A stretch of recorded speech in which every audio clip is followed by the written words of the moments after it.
لا حول ولا قوة إلا بالله العلي العظيم. حسبنا الله ونعم الوكيل، نعم المولى ونعم النصير. أعوذ بالله السميع العليم من الشيطان اللعين الرجيم. بسم الله الرحمن الرحيم. الحمد لله الذي لم يتخذ صاحبة ولا ولدا ولم يكن له شريك في الملك ولم يكن له ولي من الذل وكبره تكبيرا. ثم الصلاة والسلام والتحية والإكرام على أشرف الأنبياء والمرسلين سيدنا ومولانا ومولى الثقلين جد الحسن والحسين أبي القاسم محمد وعلى أهل بيته الطيبين الطاهرين المعصومين المظلومين الذين أذهب الله عنهم الرجس وطهرهم تطهيرا. ولعنة الله الدائمة الباقية على أعدائهم أجمعين إلى يوم الدين. أما بعد فقد قال الله الحكيم في كتابه الكريم وفرقان الحميد. بسم الله الرحمن الرحيم. يعرفون نعمة الله ثم ينكرونها وأكثرهم الكافرون. صلوات پڑھتے ہیں. صاحبان علم مزان ملت، قرآن مجید سورہ نحل کی آیہ کریمہ ہے جہاں پر صاف لفظوں میں ارشاد ہو رہا ہے یعرفون نعمت اللہ ثم ینکرونہا. یہ اللہ کی نعمت کو پہچانتے ہیں مگر اس کے بعد بھی یہ انکار کرتے ہیں. وَأَكْثَرُهُمُ الْكَافِرُونَ، اور ان کی اکثریت ناشکرے ہیں، یعنی نعمت مل کے بھی جو شکریہ ادا نہ کرے اسے کافر کہا جاتا ہے. ایک صلوات پڑھ دیں محمد علیہ.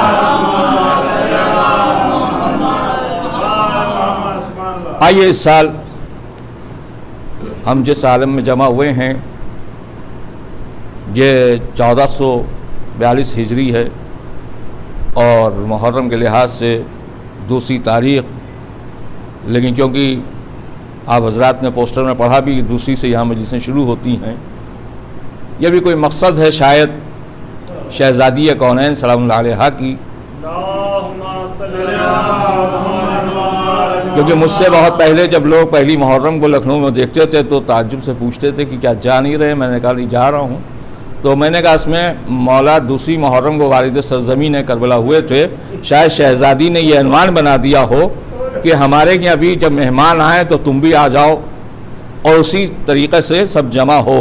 تو گویا کچھ لوگ استقبال اعزا کرتے ہیں، ہم مہمان کے ساتھ ساتھ اپنی مجالس کا آغاز کرتے ہیں. بہرحال اس سال شہزادی کے توسل سے، ان کے وسیلے سے جو مجلس کا عنوان قرار پایا ہے کہ اللہ کی نعمت سے انکار کیوں. آئیے میرے عزیزو، ہم کہیں بھی ہوں، کہیں بیٹھے ہوں، اس سے بحث نہیں، مگر ہماری ساری توجہات اس بات پر رہے کہ ہم فرش عزا پر ہیں، کیونکہ فرش عزا کی ایک عظمت الگ ہے میرے عزیزو کہ جہاں پر معصومین تشریف رکھتے ہوں ان کے بز میں آپ بیٹھے ہیں تو آپ کی کیا عظمت ہے. ایک لمحے کے لیے سوچئے، دیکھیے، غور کیجئے گا. حب دنیا اور ہے، حب عاقبت اور ہے. ہمارے پاس اگر کہیں کوئی بہت عالی شان عزت مآب آ کر بیٹھ جائیں تو میں چاہوں گا کہ تمام لوگوں کو خبر ہو جائے کہ ہم کس کے پاس تھے. کتنی ناسمجھی ہے اسی موضوع کے تحت کہ اللہ کی نعمت سے انکار کیوں. جسے بی بی زہرا معصومہ مل جائیں اور ان کے بزم میں بیٹھنے والے کو محسوس نہ ہو کہ ہم کہاں ہیں. آپ تھوڑی دیر کے لیے تو اندازہ لگائیے کہ جو ہمارے لیے حاضر ہو اور ہم اسی کو ہٹا دیں تو کوئی فائدہ نہیں ہے. دیکھیں میرے عزیزوں، مجھے انتہائی معذرت کے ساتھ میں نے بھٹ صاحب عرض کیا آپ کی خدمت میں، اب تو میں 30 سال کا جوان ہو گیا ہوں آپ کے سید پور میں، یہ میرا 30واں سال 30 ایئر ہوئے ہیں. تو لہذا میں جب آیا ہوں تو میرے سامنے کسی کا عقد بھی ہوا ہے کسی کی ولادت کی خبر بھی ملی ہے اور وہی بچے ماشاءاللہ سے میرے برابر کے بھی ہو گئے. اب وہ بچے کہیں آپ کب تک رہیے گا؟ ہم نے جب تک مولا رکھیں گے ہم رہیں گے. آپ کب تک آئیے گا؟ جب تک یہ بلائیں گی ہم آتے رہیں گے. اور میں نے کبھی کہا تھا کسی زمانے میں اگر کسی کو میری آمد سے کچھ ذرا سی تلخی ہو وہ مجھ سے نہیں بلکہ ان سے کہے جنہوں نے بلایا ہے. اور یہ بھی یاد رکھیے گا میں کوئی عزت مآب نہیں ہوں، محترم نہیں ہوں کہ آپ مجھے اس محبت میں آ کہیے ہم نے آپ کو مولا کے حوالے کر دیا. دیکھیے یہ جملہ بہت عجیب و غریب ہے اگر رہ جائے ذہن میں کہ آپ نے کہا جناب ہیں آپ ہمارے، ہم آپ کو مولا کے سپرد کرتے ہیں. اگر خدا نہ کرتا کوئی میری خطا مولا کی نگاہ میں ہے تو آپ نے تو مجھے مولا کے حوالے کیا اور مولا نے مجھے ذوالفقار کے حوالے کر دیا، تو اس کی یہ محبت تو نہیں رہ گئی. یہ آپ کی محبت نہیں ہے، یہ تو ناسمجھی میں ایک آپ نے غلط کام کر دیا. وہ قدرت آواز دے رہی ہے کہ میری نعمت سے انکار کیوں کر رہے ہو تم. اور دیکھیے وجہ کیا ہے، جو میرا موضوع ہے، جو میرا سوال ہے آگے کی مجلس میں انشاءاللہ ہوتا رہے گا، مگر تھوڑی دیر کے لیے آئیے غور کیجئے کہ چاہے کیسا ہی بندہ ہو، کتنا پڑھا لکھا ہے، آج تو میڈیا ہے، آج آپ کے ہاتھ میں موبائل ہے، انٹرنیٹ کے ذریعے اسٹیشن میں گاڑی کس پلیٹ فارم پہ ہے کیا ہے، لیکن آج سے پہلے ہمارے چند بھائی تشریف فرمائے پوچھئے مثلا ہم کسی اسٹیشن پہ گئے اور ہمیں فلاں گاڑی کی ضرورت ہے تو اس وقت تو نیٹ وغیرہ کا معاملہ تھا بھی نہیں، تو ہم اندر پہنچے، ٹی ٹی سے ہم نے پوچھا مجھے بنارس جانا ہے، وہ گاڑی کہاں ہے؟ انہوں کا پلیٹ فارم نمبر 3 پر ہے. دیکھیے بہت توجہ سے سنیے گا. پھر ہم جیسے ہی آگے بڑھے قولی نظر آیا، اس سے ہم نے پوچھا کہ بنارس جانا ہے، اس نے پلیٹ فارم نمبر 3 پر چلے جائیے.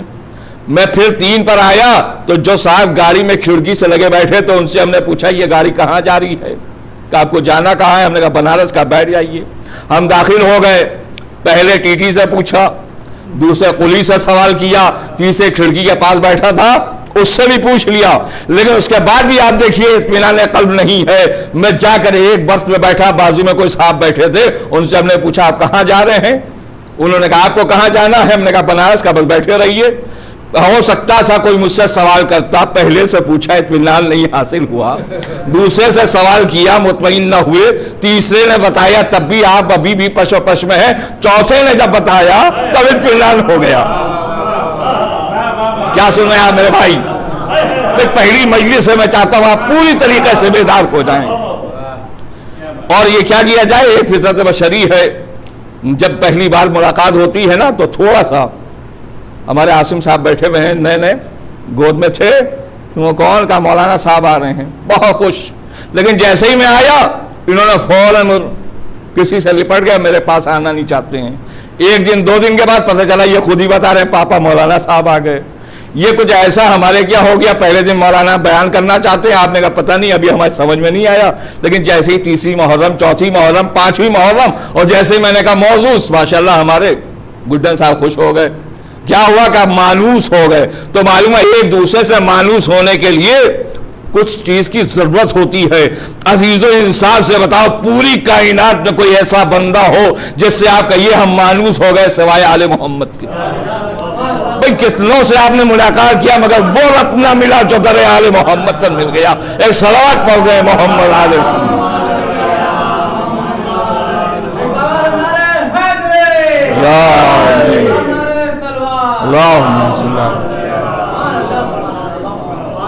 گڈن صاحب نے مجھ سے کہا یہ معاملہ کیا تھا جب آپ کو ٹی ٹی نے بتایا 30 نمبر پہ چلے جائیے. ہم نے اپنی دادی سے اپنے بزرگوں سے سنا تھا یہ 3 نمبر جو ہے نحوست کے ہوتے ہیں، لہذا کچھ شک پیدا ہوا تو ہم نے چاہا کہ 4تھی سی منزل مل جائے.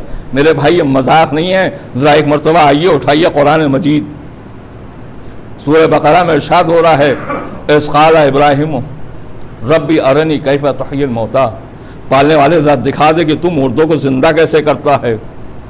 تو وہاں سے آواز آئی کیا تیرا یقین نہیں ہے؟ کہ یقین ہے مگر اطمینان قلب چاہیے. دیکھیں لفظ اطمینان قلب اسٹیشن پہ آپ کو دکھایا، یہاں بھی دیکھ لیجئے. جناب ابراہیم کہہ رہے ہیں کہ معبود دکھا دے تاکہ مجھے اطمینان ہو جائے. تو اللہ نے یہ نہیں کہا کہ 2 پرندے لے لے، بھئی بہت توجہ، یہ نہیں کہا کوئی ایک پرندے کو لے لو، کہا 4 پرندوں کو لو. اللہ نے بھی بتا دیا کہ اگر یہ ایک کہتا تو شاید ابراہیم کے سمجھ میں نہ آتا. 4 پرندے لے لیے تو سمجھ میں آ گیا، اور کہا پھر ان سب کو ایک ساتھ لے کر ان کی گردنیں الگ کرو اور اپنے پاس رکھو اور باقی سب کو بوٹی بوٹی کر کے قیمہ بنا کر پہاڑ کی 4 حصوں کونے میں ڈال دو. اس کے بعد آواز دو, یہ سب آئیں گے.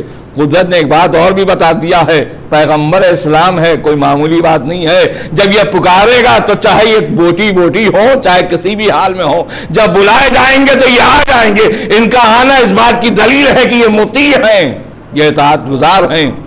یعنی چاہے یہ کسی بھی حال میں ہوں گے, جب انہیں پکارا جائے گا تو یہ اٹھ کے کھڑے ہو جائیں گے. میرے عزیزو, دین کیا ہے, شریعت کیا ہے, اسلام کیا ہے؟ ہم زمانے کو یہی تو بتانا چاہ رہے ہیں کہ تہذیب بھی ملتی ہے تو اسی گھرانے سے ملتی ہے, مذہب بھی سمجھ میں آتا ہے تو انہی کے صدقے میں آتا ہے. انہوں نے جو بھی عمل کیا ہے میرے عزیزو, یہ کوئی کہانی نہیں ہے, ایک درس ہے.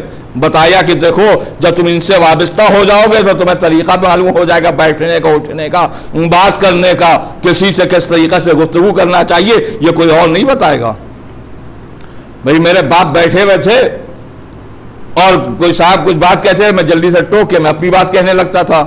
انہوں نے صرف ڈانٹا تھا, مگر ان کے اندر وہ واقعیت نہیں تھی کہ وہ کچھ کہہ کے مجھے سمجھا سکتے تھے. لیکن آل محمد نے سمجھا دیا, پہچانو تہذیب بزرگی کیا اور خرد کیا ہے.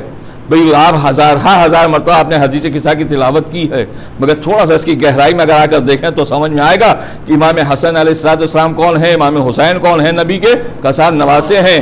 یہ جب چاہیں, ایک صلوات پڑھ دیں محمد علیہ, یہ جب چاہیں جس وقت چاہیں نبی کے پاس آ کے بیٹھ سکتے ہیں. مگر وہ ایک موقع تھا کہ جہاں پر نبی نے آواز دیا تھا, میری بیٹی میں اپنے بدن میں ذوق محسوس کر رہا ہوں تو ردائے یمانی مجھے دے دے. بیوی نے اپنی چادر دے دیا تھا اور کہتی ہیں بابا ہو کے لیٹ گئے. لیکن وہی حسن ہے نا جو اپنی مرضی سے چاہیں تو داخل ہو جائیں, مگر یہاں تو کمال کچھ اور ہی ہے. آواز دینا, السلام علیکم یا جدہ ہوں یا رسول اللہ, اتعذون علی ان ادخل معک تحت هذا الكساء, اے نبی میرا, یہ میرے نانا, میرے نبی یا رسول, میرا سلام ہو, کیا آپ کی اجازت ہے کہ میں چادر میں داخل ہو جاؤں؟ اے آقا حسن, جب دل چاہے داخل ہو جائیے. کا تم نے سمجھا نہیں, یہ بزم رسالت ہے.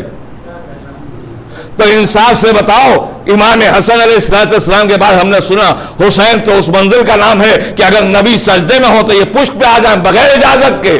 مگر یہاں بھی وہی مسئلہ ہے کہ یہاں پوچھ رہے ہیں کیا اجازت ہے کہ میں چادر میں داخل ہو جاؤں؟ اے آقا حسن, اے آقا حسین, مسجد میں تو آپ اپنی مرضی سے پہنچ جاتے ہیں. کہ مسجد اور ہے,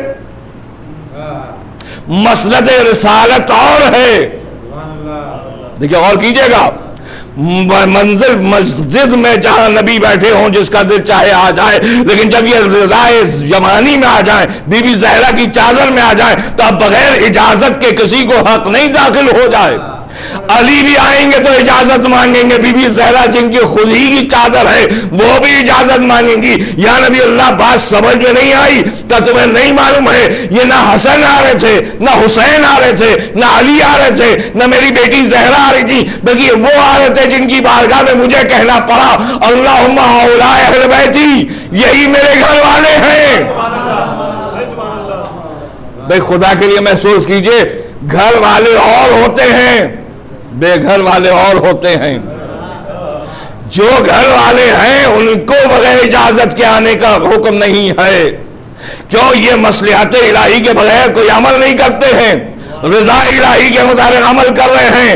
بتایا اگر معصوم امام معصوم نبی کے قریب آئے اور بغیر اجازت کے آ جائے تو ناممکن ہے. تو ایک معصوم بغیر اجازت کے نہ آئے, یہ تربیت دی جا رہی ہے. تم اپنی حیثیت پہچانو گے تم کیا ہو. جب معصوم بغیر اجازت کے آنا نہیں چاہتا تو تمہیں تو کچھ خبر ہی نہیں ہے کہ عصمت رسالت کیا ہے. اور اگر کوئی ایسے آ جائے تو پھر یاد رکھنا, اجازت سے داخل ہونے میں احترام ہے, عزت ہے. بغیر اجازت کے داخل ہونے میں کہیں احترام نہیں ہے.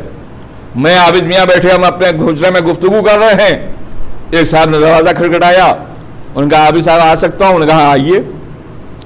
عزت مل گئی. ایک صاحب یوں ہی آ گئے, انہوں نے کیا خیریت, کیسے, باہر جاؤ. اب آپ نے سمجھا کچھ بلائے جاتے ہیں تو عزت کے ساتھ, کچھ نکالے جاتے ہیں تو بے عزتی کے ساتھ. ایک صلوات پڑھ محمد علیہ محمد. لیکن میرے عزیزو میں اور عابد میاں نہیں ہے کہ ہم لوگ سمجھ نہیں پائے بیچارے کس کام سے آئے تھے. معلوم ہے ان کو گھر سے اندر سے بھیجا گیا تھا, وہاں بیٹھے ہیں جائیے. جب انہوں نے ہڑکا کے باہر کیا تو یہ سیدھے وہیں گئے. آپ نے بھیجا, بے عزتی ہو گئی. انہوں نے 2 سیکنڈ کی بے عزتی کی تھی, مگر انہیں پوری رات سننا پڑا کہ ہم نے بھیجا اسی. کوئی بات آپ کو علم ہی نہیں کہ بھائی مجھے خبر نہیں تھی. لیکن نبی معصوم ہے نا, خبر ہے کہ کون آ رہا ہے, کس نیت سے آ رہا ہے, اور کون کیسے آ گیا, کیسے نکالا جائے. نبی نہ کسی کو بلاتے ہیں, نہ نبی کسی کو نکالتے ہیں. اللہ جسے چاہتا ہے بلاتا ہے, جسے چاہتا ہے کھڑا کر دیتا ہے. ایک صلوات پڑھ دیں محمد علیہ. لیکن یہی ہم نے دیکھا, کسی کے گھر میں کوئی چلا گیا تو ہٹا دیا جاتا ہے, لیکن جب کوئی عزا خانے میں آ جاتا ہے تو وہ پھر آپ کے لیے بلانے پہ تو نہیں آیا ہے نا, آپ کے مقصد سے تو آیا نہیں ہے. وہ تو جن کی عطا تھی ان کے ذریعے سے وہ آ گیا. مگر کتنا خوش نصیب ہے وہ بندہ کہ جنہیں شہزادی بلا لیں, آقا حسین بلا لیں. لیکن یہ بھی یاد رکھیے گا, کیا وجہ ہے کسی کو اپنا کہہ کے بیٹھا لا, منا اہل البیت کہہ کے, اور کسی کو کہا کہ اٹھ جاؤ, کا صرف اس لیے کہ نیت میں اخلاص نہیں تھا. جب نیت میں اخلاص نہیں ہوتا ہے تو عمل قابل قبول نہیں ہوتا. بھائی آپ انصاف سے علماء سے پوچھئے, جس عالم کو بھی آپ پسند کرتے ہو, کہ یہ صاحب ہمارے ایک مولوی صاحب آتے ہیں سیدپور بہت عرصے سے, لیکن جب نماز پڑھنے کھڑے ہوتے ہیں, جب کمرے میں کوئی نہیں ہوتا تو وہ ایسے ہی پڑھ لیتے ہیں, اور جب 2-4 بیٹھے ہوتے ہیں تو صاحب بڑی قرائت سے پڑھتے ہیں, اور وہ بھی مغرب کی نہیں, ظہرین کی, ظہر کی نماز جس میں حکم یہ ہے کہ خاموشی سے پڑھو, زور سے نہیں. اور وہ صاحب قرائت سے پڑھتے ہیں اور زور زور سے پڑھتے ہیں, تو وہ کہیں گے وہ نماز ہی باطل ہو گئی. نماز اللہ کے لیے پڑھ رہا تھا میں, اور باطل آپ نے کر دیا. کہ نہیں, یہ شریعت ہے میرے بھائی, اپنی مرضی سے کوئی عمل تم نہیں کر سکتے ہو, جس میں مشیت پروردگار ہے اس کے مطابق عمل کرو. ایک صلوات پڑھ دیں محمد علیہ. اور اسی لیے کہا یعرفون نعمت اللہ, یہ اللہ کی نعمت کو پہچانتے ہیں. ثم ینکرونہا, اس کے بعد بھی یہ انکار کرتے ہیں. یہ انکار کے پیچھے کیا راز ہے آگے کی مجلس میں معلوم ہوگا. مگر میرے عزیزو, ہم جو بھی عمل کریں انتہائی معذرت کے ساتھ, ایک خادم سمجھ کے مجھے سن لیجئے, آپ سب ہمارے مالک ہیں, مگر اتنی التجا ضرور ہے کہ میرے بھائی دنیا خوش ہو یا ناراض ہو, بی بی زہرا کو ناراض نہ کیجیے گا. زمانہ آپ سے یہ کہے کہ آپ نے یہ کیا کر دیا تو پرواہ مت کیجیے گا. یہ دیکھیے ان کی مرضی کیا ہے. اور میں نے بارہا عرض کیا ہے, اور اس سے قبل بھی 2-4 دن پہلے بھی میں نے عرض کیا کہ میرے بھائی, یہ آپ کا جو وطن ہے, جو آپ کا قریہ ہے سیدپور, ابھی آپ نے کیا پہچانا نہیں. میں نے 30 سال میں پہچان لیا, اور آپ یہاں اتنے عرصے سے رہ کے آپ نہ پہچان سکے. یہاں مولا کے قدم ہیں. آپ انصاف سے بتائیے, جو کہتا ہم یہ نہیں کریں گے وہ کرتا ہے. ہماری سمجھ میں نہیں آتا, اس کی سمجھ میں آ جاتا ہے. یہ کسی کو توفیق اگر ملتی ہے تو آل محمد کے ذریعے سے ملتی ہے, اپنے آپ نہیں ملتی ہے. بس ہاں شرط یہ ہے, شہزادی کی تمنا ضرور ہے, مگر ساتھ میں یہ بھی ہے کہ دکھاوا کر کے نہ کہنا کہ ہم حسین والے ہیں. اخلاص نیت کے ساتھ حسینی بننا, یہ سوچ کے بننا کہ دیکھ یہ رہی ہیں. کیوں؟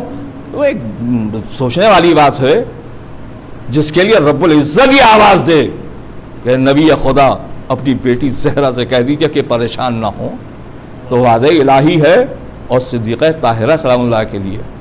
بس میرے عزیزو, انشاءاللہ مجالس کا سلسلہ رہے گا, کیونکہ مجھے آگے کا بھی خیال ہے. لیکن تھوڑی دیر آپ محسوس کیجئے میرے عزیزو, ہماری زندگی کتنی ہے ہمیں معلوم نہیں, چند روزہ ہے.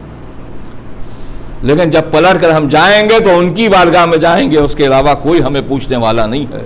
آپ نے ہزار میتیں دیکھی ہوں گی, کیسے چاہنے والے تڑپ کے جنازے میں گریا کرتے ہیں, اور کیسے تڑپ کے کیا کرتے ہیں. مگر کسی کو آپ نے نہیں دیکھا ہوگا کہ قبر میں کسی نے کہا ہم کو بھی سلا دو. یہ تو میں نے دیکھا ہے کہ کاندھا دینے کے لیے گرے جا رہے ہیں, جنازے پہ لیٹے جا رہے ہیں, مگر قبر میں ایک بندہ مجھے نہ ملا کہ جس نے کہا ہو کہ ہم ان سے اتنی محبت ہے, مجھے بھی قبر میں بند کر دو. ہم نے کہا بھائی وہ محبت کہاں چلی گئی؟ کہ قبر میں بند ہونے کے لیے تھوڑی محبت ہے. لیکن لاکھوں سلام ہے اس ذات پر جنہوں نے وعدہ کیا ہے کہ نزا کے عالم میں ہم ہوں گے, ملک الموت قریب آئے گا, اس سے پہلے ہم آ جائیں گے, قبر تم اتارے جاؤ گے تو ہم موجود ہوں گے، پٹرے پڑ جائیں گے، اس کے بعد بھی ہم وہاں پہنچیں گے۔ تو ظاہر بات ہے کہ جس نے اتنے وعدے کر لیے ہوں، ہمیں اس سے محبت کرنا چاہیے، اور جو ہمیں پہچانتا ہی نہیں ہم اس کے لیے نہ معلوم کیا کیا القاب دے دیں، اس سے کوئی فائدہ نہیں ہے۔ بھئی آپ نے یہاں پہ اعلان کرنا شروع کر دیا چاند رات سے، یہ خطیب العصر آ رہے ہیں اور پورے دنیا کے و کائنات کی معروف شخصیت آ رہی ہے، مجھے کچھ خبر ہی نہیں۔ تو آپ کے اتنے تیز اعلان کے بعد بھی مجھے جب خبر نہ ہوئی تو بیکار ہے، کیوں نہ ہم ایسے سے وابستہ ہوں جو دل میں یا علی کہے اور علی پاس میں آ جائیں۔ بس آخر کلام میں آپ محسوس کیجئے، باقی آپ کے سامنے ہے، لیکن بات آگے تو عرض کرنا چاہتا ہوں کس طریقے سے خالی کہا نہیں ہے میرے مولا نے، قدرت نے دکھا دیا، پہچانو میرا علی ہے کون۔ یہ عجیب منظر ہے کہ جہاں پر ماہ رمضان کی چاند رات ہے، میرے مولا بس آخری منزل میں غور کیجئے گا، تشریف فرما ہے، شہزادی اور امام حسین کے درمیان دقل باب ہوا۔ کون؟ جناب مقداد۔ خیریت؟ ہاتھوں کو جوڑ کے کہا کہ یا علی ایک تمنا ہے، چاند رات ہے، شب عبادت ہے، اگر آج رات میں آپ ہمارے ساتھ وقت گزار دیجئے تو کتنا اچھا ہوگا۔ مولا علی نے کہا بہتر۔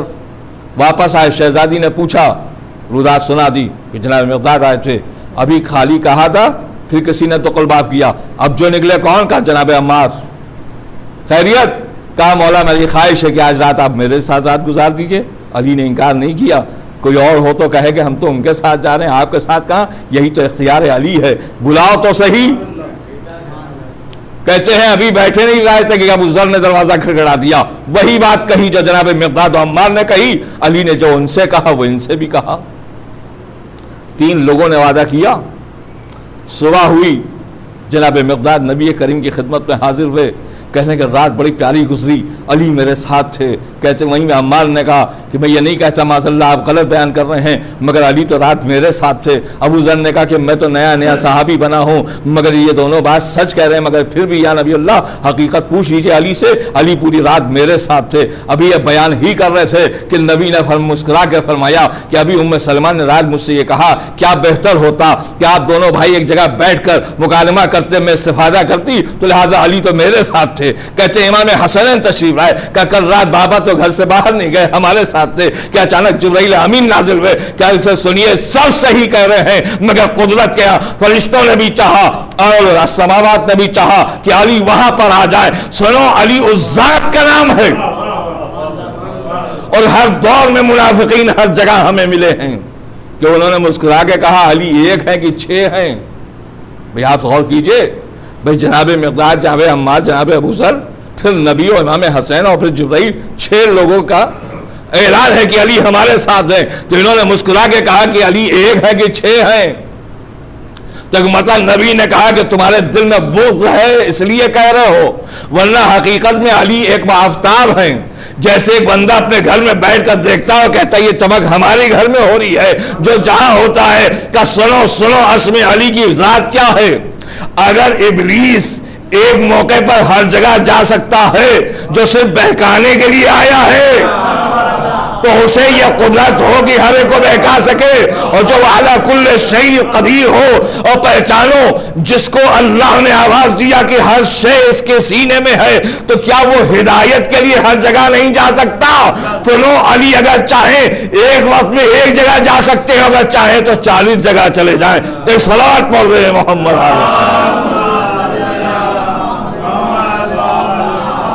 اور اسی واقعے نے ہمیں اور تقویت عطا کر دیا۔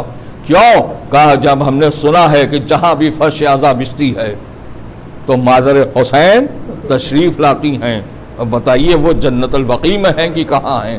بہت سے نہ سمجھے سوال کر لیتے ہیں وہ جنت میں ہے، انہیں یہاں آنے کی کیا ضرورت ہے؟ تمہیں پتہ ہی نہیں ہے، وہ آواز دے رہی ہے ہمیں جنت کی کیا ضرورت ہے، جنت تو ہماری ملکیت ہے، ہم تو اپنے عزاداروں کو لیے بغیر جنت میں قدم نہیں رکھیں گے۔ بس اجرکم علی اللہ میرے عزیزو، دوسری محرم کی سے پہر ہے، سال بھر تک ہمیں سب کو انتظار رہتا ہے اپنے مولا کی آمد کا۔ بس یہی دعا ہے کہ آقا ہمارے آنے کو قبول کیجئے۔ مولا جتنی دیر بھی ہم نے آپ کی خدمت میں کچھ الفاظ زبان سے نکالے ہیں وہ آپ کی بارگاہ میں قابل قبول ہو جائے۔ مولا محرم کے صدقے میں جو بیمار ہیں انہیں شفائے کلی عطا فرمائیے، جو پریشان حال انہیں پریشانی سے نجات عطا کیجیے۔ مولا اسی ماہ اعضا کے صدقے میں اور مجلس و فرش اعضا کے صدقے میں وبا کو بھی نصف و نابود کر دیجیے۔ مولا آپ کے ہاتھ میں سب کچھ ہے، ایک انگلی کے اشارے میں جو سورج پلٹا سکتا ہے، کیا وبا کو چاہے تو ختم نہیں کر سکتا؟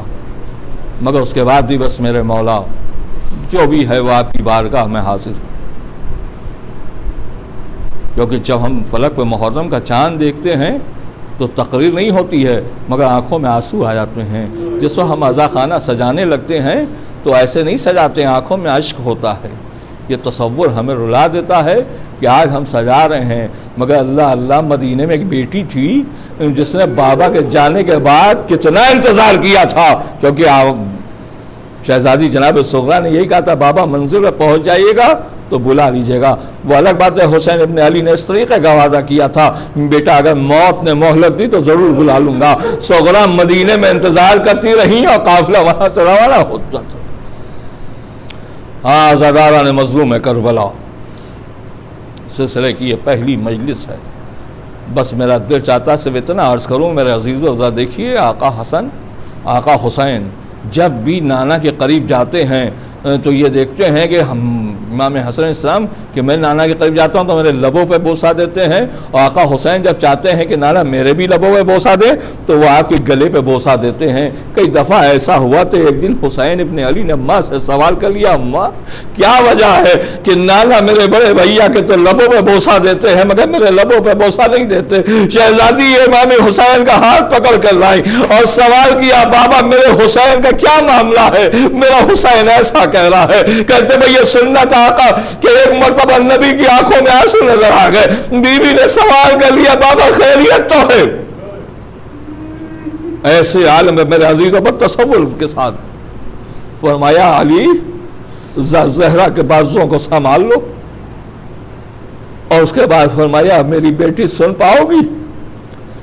میرے حسن کو زہر دغا سے شہید کیا جائے گا تو میں بار بار اس کے ہونٹوں پہ بوسہ دیتا ہوں، مگر کربلا میں میرا حسین اس طریقے سے ذبح کیا جائے گا، لہذا میں جب اپنے لال حسین کو دیکھتا ہوں وہ مقام کو دیکھ کر میں تڑپ جاتا ہوں، یہاں پہ خنجر چلے گا، میرا حسین مارا جائے گا۔ اے عزادارو، ایک ماں کے سامنے اولاد کے بارے میں یہ کہیے کہ یہ بچہ کیسا رہے گا تو ماں تڑپ جاتی ہے۔ اللہ اللہ بی بی زہرا کے سامنے نبی اعظم فرما رہے ہیں میرا حسین 3 دن کا بھوکا پیاسا قتل کیا جائے گا۔ شہزادی تڑپ گئی اور ایک مرتبہ سوال کر لیا، بابا یہ واقعہ کب سے نمودار ہوگا؟ بابا کیا آپ موجود رہیں گے؟ میرے عزیزو بارہا آپ نے سنا ہے، مگر آج اس سال جس انداز میں سنیے اور محسوس کیجئے بی بی زہرا کی فریاد ہے کہ بابا آپ رہیں گے؟ کہا نہیں میں تو نہیں رہوں گا۔ کیا ابوالحسن؟ کا نہیں۔ تو بابا میں رہوں گی؟ کہا نہیں فاطمہ تم بھی نہیں رہو گی۔ میرا حسن رہے گا؟ کہ نہیں حسن بھی نہیں۔ ایک مرتبہ چیخ مار کے گر گئی۔ تھوڑی دیر کے بعد افاقہ ہوا تو تڑپ کے پوچھا کہ بابا جب کوئی نہ ہوگا تو میرے حسین پہ گریہ کون کرے گا؟ بابا جب کوئی نہ ہوگا تو میرے حسین کا ماتم کون کرے گا؟ نبی نے آواز دیا، اے میری بیٹی زہرا، ابھی جبرائیل امین نے آگے بتایا کہ اللہ وعدہ کر رہا ہے ہر دور میں حسین کے ماتم دار پیدا ہوتے رہیں گے۔ ایک قوم ایسے پیدا کر دی جائے گی جو مسلسل حسین پہ گریہ کریں گے، حسین کے بچوں پہ ماتم کیا جائے گا۔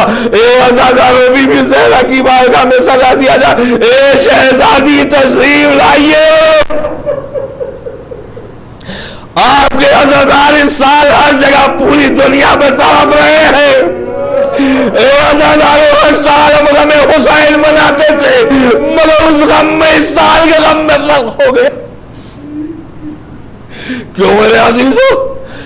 ہم بڑے سکون کے ساتھ بیٹھ کر آقا کا انتظار کرتے تھے، مگر آج جب اس انتظار میں مولا تشریف لا رہے ہیں، مگر اے عزادارو یاد رکھیے گا مولا کو آنے سے کوئی روک نہیں سکتا، اور یہ بھی یاد رکھیے گا کہ عزا پہ کبھی حرف نہیں آ سکتا اور نہ کبھی عزاداروں پہ وقت آ سکتا ہے، مگر شرط یہی ہے کہ بی بی زہرا کو ناراض نہ کیا جائے۔ بی بی ہماری ضمانت لیے ہوئے ہیں مگر ہاں تم بھی باوفا بن کے رہنا کہ جیسے کربلا میں آقا عباس نے آقا حسین کے ایک اشارے پر سر جھکا دیا. جب آواز یا میرے بھیا عباس یہ وقت نہیں ہے، تو عباس سے زیادہ بہادر کون تھا؟ عباس سے بہتر تلوار چلانے والا کون تھا؟ مگر جب آقا کی مصلحت دیکھی تو دوبارہ تلوار رکھ دیا. مگر وہی عباس اگر مدینے میں خاموش رہے، راستے میں خاموش رہے، تو کربلا میں بھی وہی منظر رہا. اے عباس ہمارا سلام. یہی وجہ ہے پوری دنیا میں جہاں دیکھا پرچم عباس نظر.